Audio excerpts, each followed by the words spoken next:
Hey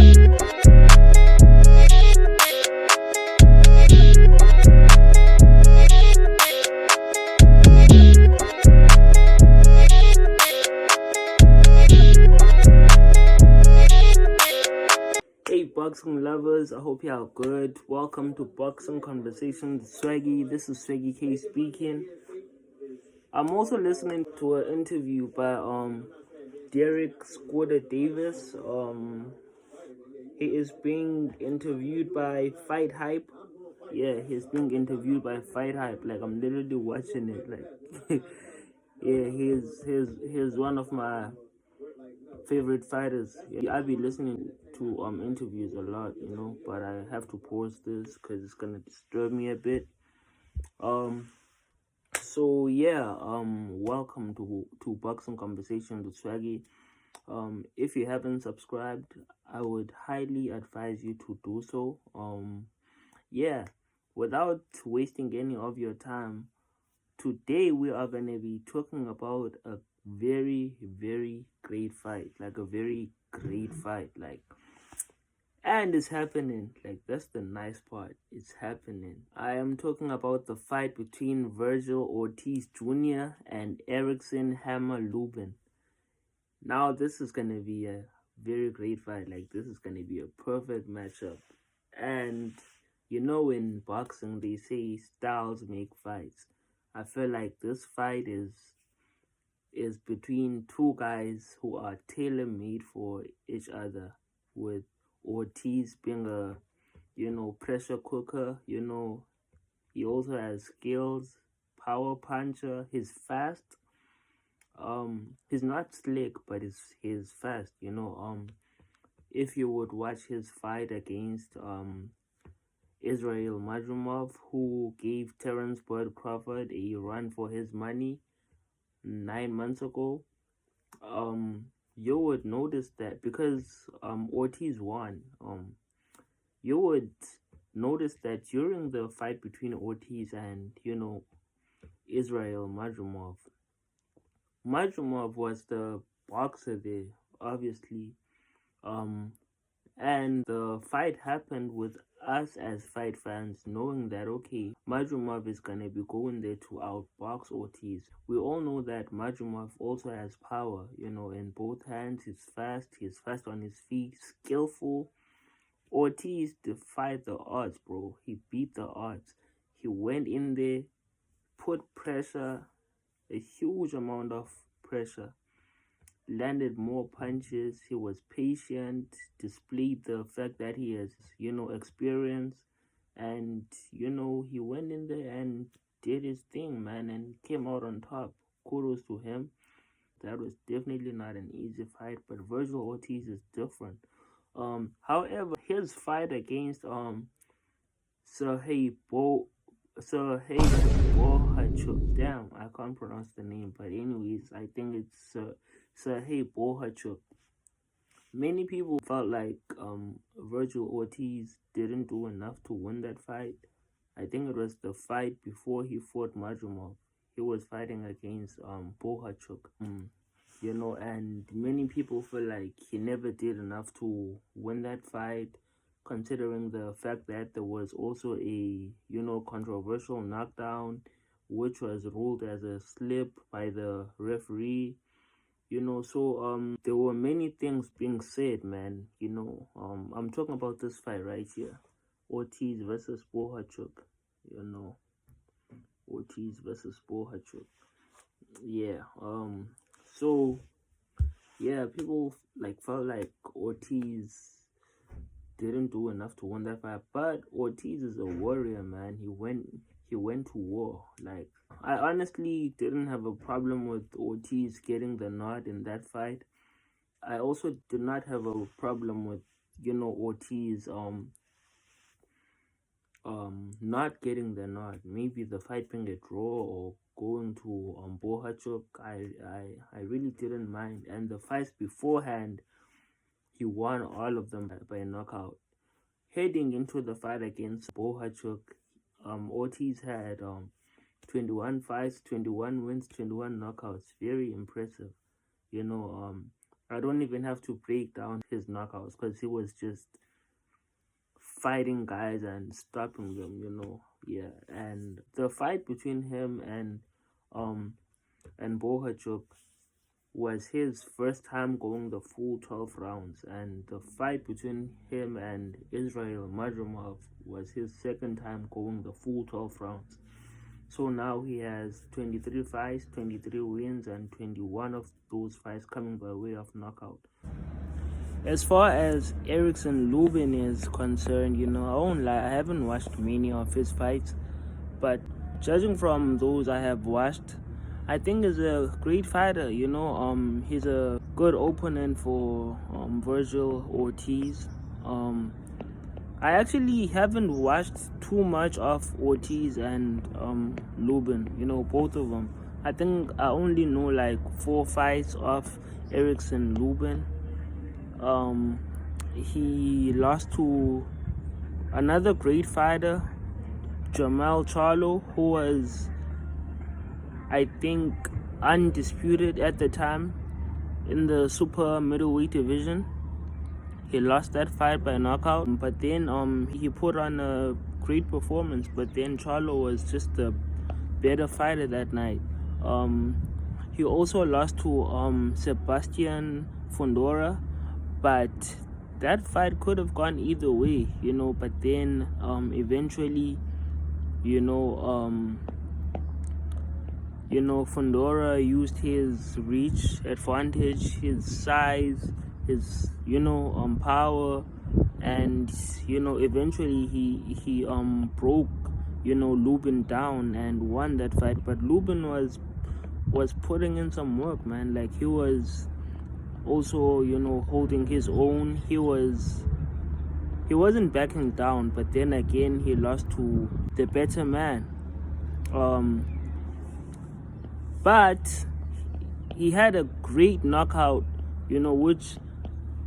which was a highlight reel, which I think was like the best win of his career so far.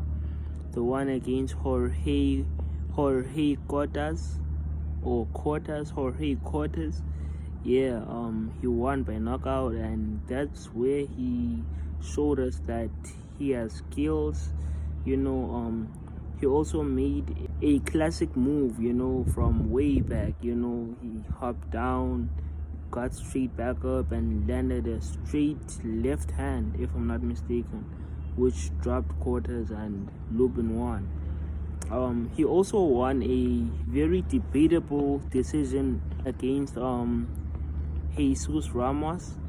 Ramos was undefeated at the time, so Lubin basically put that first L on Ramos's record. So Lubin is a great fighter, but that win against Ramos was very debatable.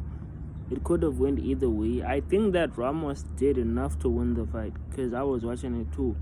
But then Lubin won, man, So Lubin is not bad at all. He's not just a walkover, Ortiz has to be on his A game, So Lubin is a great fighter, man. Lubin also beat Terrell Gausha. Gausha is one of the top PBC fighters, So we also have to put respect on Lubin's name because of that. He also beat Jason Rosario. He also beat Rosario.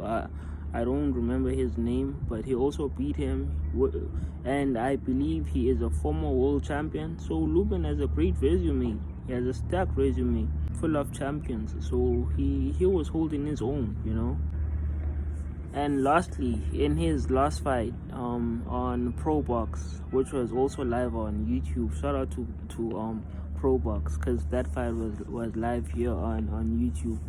He beat what's his name, Adriel Holmes Jr. Yeah, that's who he beat by knockout, which is the fight that earned him the right to fight against Vergil Ortiz.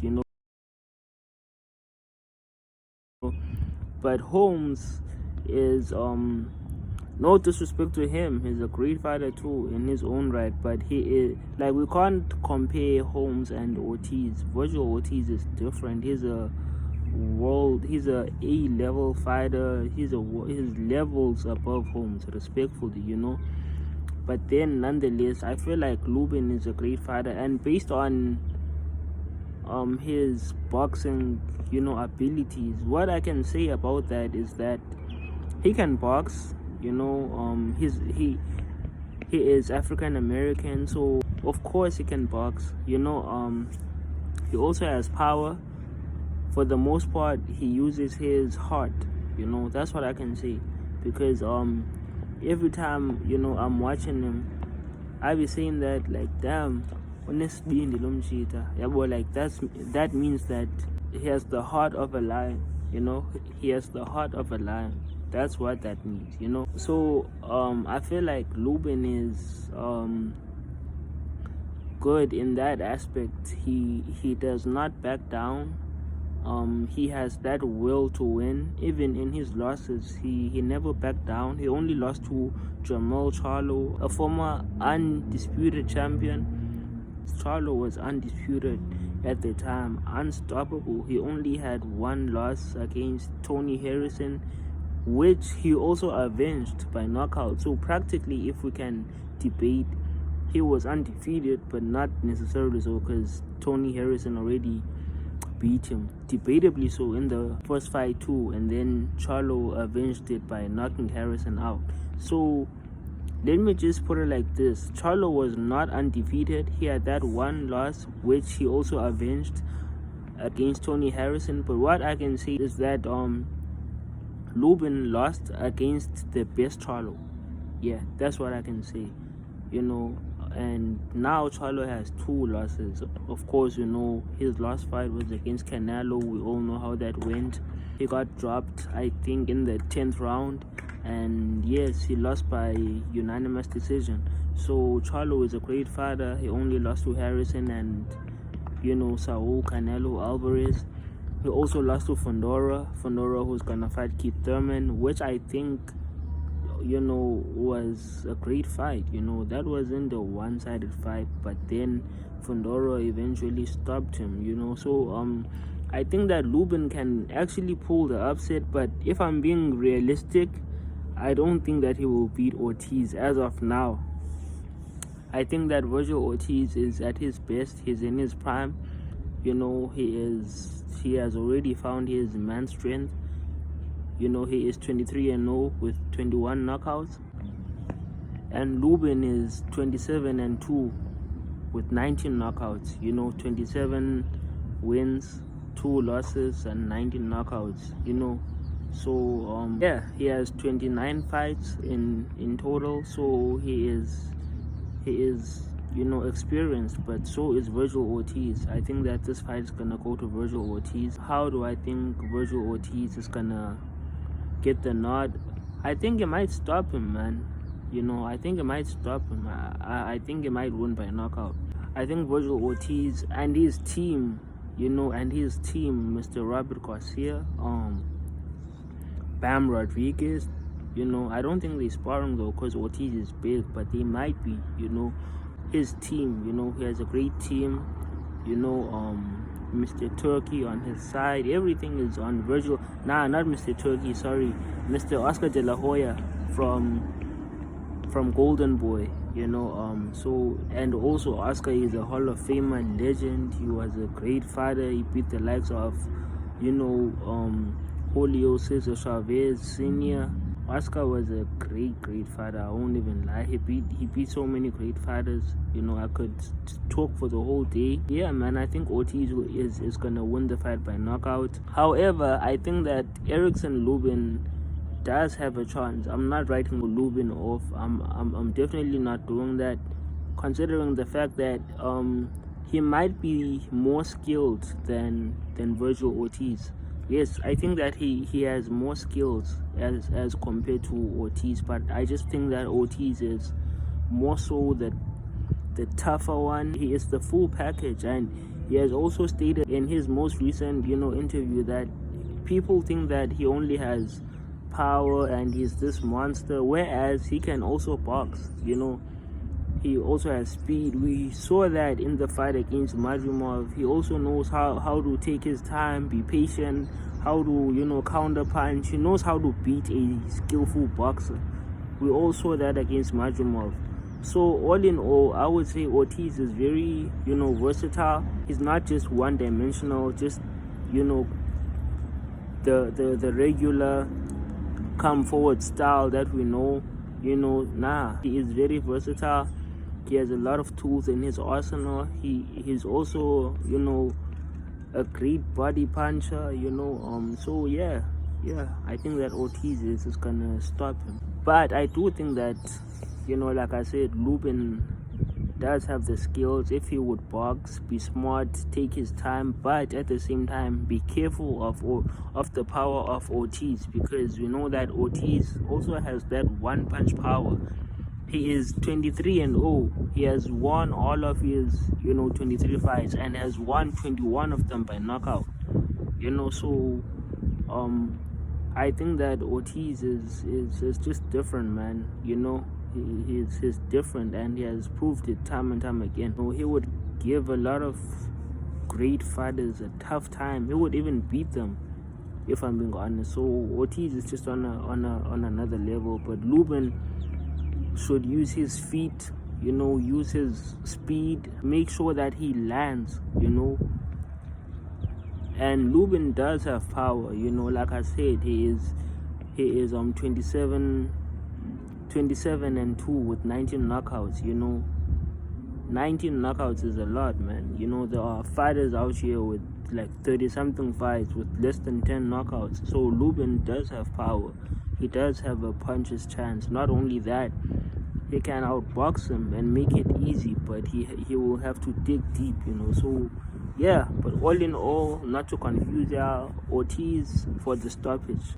Lastly, shout out to Southpaw TV, man. Shout out to Southpaw TV. Like, I recently commented on his live stream. I'm a big fan of Southpaw TV. I'm a big fan of him. I won't even lie. I'm a big fan. Like, I'm a big fan of Southpaw TV. And he actually replied to my comment and told me that he sees what I'm doing. So that's motivation. I'm gonna try being, consistent with this, giving y'all breakdowns on fights.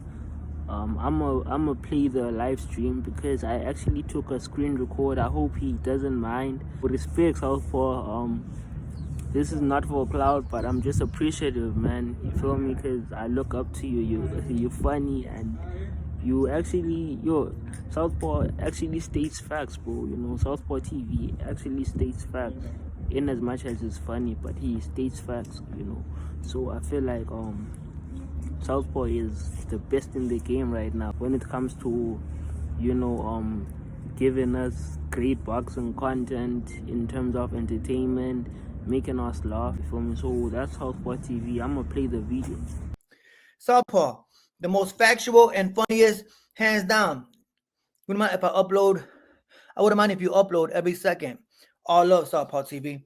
Thank you, Mr. Boxing Conversation with Swaggy. I like your channel too. You got a dope channel. I see your shit.